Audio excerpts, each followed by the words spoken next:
My mom kicked me out of the house 9 years ago to please my stepdad, saying she didn't want to see a reminder of my dad in her house.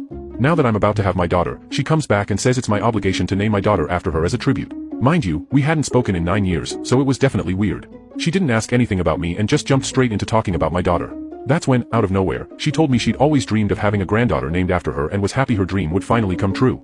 I asked her what she was talking about, and she said, obviously, I was going to name my daughter after her.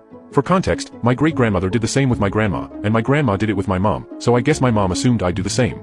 I told her I wasn't going to do that and that I never planned on continuing that tradition. She asked me what I meant and if I already had a name picked out.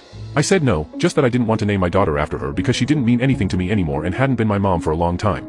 She said that was ridiculous, that everyone had respected the tradition, and it was my obligation to do the same. Since I wanted to be difficult, she said she was coming to my house to settle things and demand her rights. Then she hung up. My grandma called me right after, all worked up, saying my mom was serious and had stopped by her place, saying she was coming to my house. So, as I'm writing